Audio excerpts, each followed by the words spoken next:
नमस्कार, मैं शिल्पा शर्मा। ये है हिमाचल 365 और आप देख रहे हैं हिलकस न्यूज। तो चलिए शुरू करते हैं आज के मुख्य समाचार। लाहौल स्पीति के सिसु में ट्रक ने सड़क किनारे खड़ी कार को मारी टक्कर, एक की मौत। हिमाचल की स्नेहा नेगी ने यूथ एशियन बॉक्सिंग चैंपियनशिप में जीता गोल्ड मेडल। भाली में मोटरसाइकिल सवार को बचाते हुए अनियंत्रित होकर पिकअप से जा टकराई कार। भारत के मुख्य न्यायाधीश ने 9 जजों को दिलाई शपथ। पंजशीर प्रांत को छोड़ तालिबान के कंट्रोल में आया समूचा अफगानिस्तान, विदेशी सैनिक लौटे। हिमाचल में 6 सितंबर तक बारिश का दौर जारी रहने के आसार। हिमाचल में वैक्सीन की पहली डोज लगाने का तय लक्ष्य पूरा। दूसरी डोज लगी नहीं, जारी कर दिया वैक्सीनेशन का प्रमाण पत्र। अब खबरें विस्तार से। लाहौल स्पीति के सिसु में ट्रक ने सड़क किनारे खड़ी कार को मारी टक्कर, एक की मौत। हिमाचल प्रदेश के जनजातीय जिले लाहौल स्पीति के सिसु में सोमवार रात को केलांग की तरफ से मनाली जा रहे ट्रक और कार की टक्कर हो गई। इस हादसे में ट्रक चालक की मौत मौके पर ही हो गई। ट्रक का सड़क किनारे खड़ी कार को टक्कर मारने के बाद गोभी के खेत में जा गिरा, जबकि कार पलटकर बुरी तरह से क्षतिग्रस्त हुई। घटना की सूचना मिलते ही पुलिस की टीम मौके पर पहुंची। पुलिस ने शव को कब्जे में लेकर पोस्टमार्टम के लिए केलांग अस्पताल भेज दिया है। एसपी लाहौल स्पीति मानव वर्मा ने कहा कि मृतक की पहचान ट्रक चालक विनोद के रूप में हुई है। शव को पोस्टमार्टम के बाद परिजनों को सौंप दिया जाएगा। हिमाचल की स्नेहा नेगी ने यूथ एशियन बॉक्सिंग चैंपियनशिप में जीता गोल्ड मेडल। हिमाचल प्रदेश के किन्नौर की युवा बॉक्सर स्नेहा नेगी ने यूथ एशियन बॉक्सिंग चैंपियनशिप में गोल्ड मेडल जीता है। 66 किलोग्राम भार वर्ग में स्नेहा ने गोल्ड मेडल भारत की झोली में डाला। स्नेहा ने फाइनल मुकाबले में यूएई की बॉक्सर को हराया। दुबई में एशिया युवा मुक्केबाज चैंपियनशिप का आयोजन हुआ है। स्नेहा हिमाचल प्रदेश के किन्नौर के सांगला की रहने वाली है। स्नेहा की जीत से समूचे हिमाचल में खुशी का माहौल है।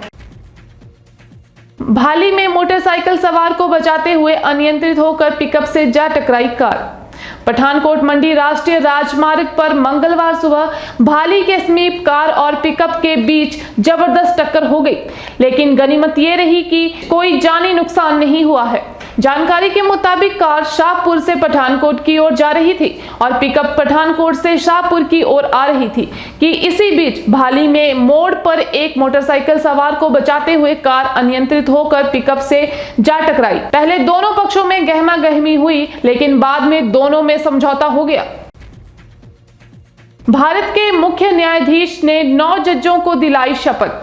भारत के मुख्य न्यायाधीश सीजेआई ने 9 नवनियुक्त न्यायाधीशों को मंगलवार को शपथ दिलाई। शीर्ष अदालत के नए भवन परिसर के सभागार में सुबह 10:30 बजे से आयोजन इस शपथ ग्रहण समारोह में न्यायमूर्ति ने सभी 9 न्यायाधीशों को शपथ दिलाई। कार्यक्रम 11 बजे तक चला। आमतौर पर नवनियुक्त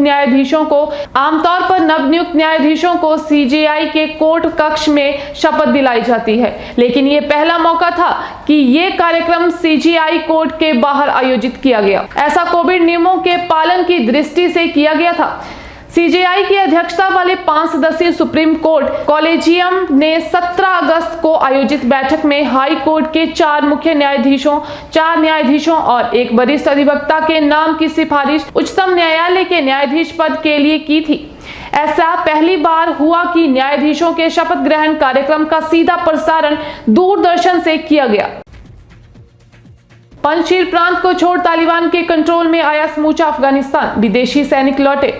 तालिबान ने कहा है कि अफगानिस्तान के सभी विदेशी सैनिकों के वापस चले जाने के बाद अब देश पूरी तरह से तालिबान के नियंत्रण में है। तालिबान के राजनीतिक कार्यालय के प्रवक्ता मोहम्मद नईम ने एक बयान में कहा कि हां, अंतिम विदेशी सैनिक अफगानिस्तान छोड़ चुके हैं। अब देश का पूरा क्षेत्र तालिबान के नियंत्रण में है। अब हमारा देश और स्वतंत्र हो गया है।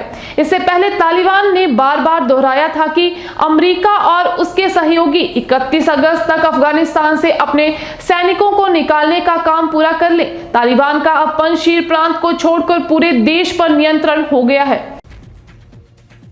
हिमाचल में 6 सितंबर तक बारिश का दौर जारी रहने के आसार। हिमाचल प्रदेश में 6 सितंबर तक बारिश का दौर जारी रहने के आसार हैं।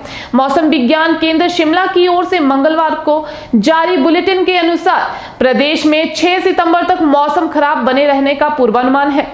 वहीं आज बिलासपुर, चंबा, कांगड़ा, मंडी, शिमला, सोलन और सिरमौर जिले के कुछ भागों के लिए येलो अलर्ट जारी किया गया है। हिमाचल में वैक्सीन की पहली डोज लगाने का तय लक्ष्य पूरा। कोरोना वैक्सीन की पहली डोज का तय लक्ष्य पूरा करने वाला हिमाचल प्रदेश देश का पहला राज्य बन गया है। वर्ष 2011 की जनगणना के अनुसार प्रदेश सरकार ने 18 साल व इससे ज्यादा उम्र के 53.77 लाख लोगों को वैक्सीन लगाने का लक्ष्य रखा था। इस लक्ष्य को पार करते हुए 54,66,292 लोगों को वैक्सीन की पहली डोज लगाई जा चुकी है। अब नवंबर तक दूसरी डोज लगाने का लक्ष्य रखा गया है। 18 साल व इससे ज्यादा उम्र वालों की जनसंख्या में ये लक्षित लोग इसीलिए बढ़ गए हैं क्योंकि प्रदेश में 10 साल में जनसंख्या भी बढ़ गई है।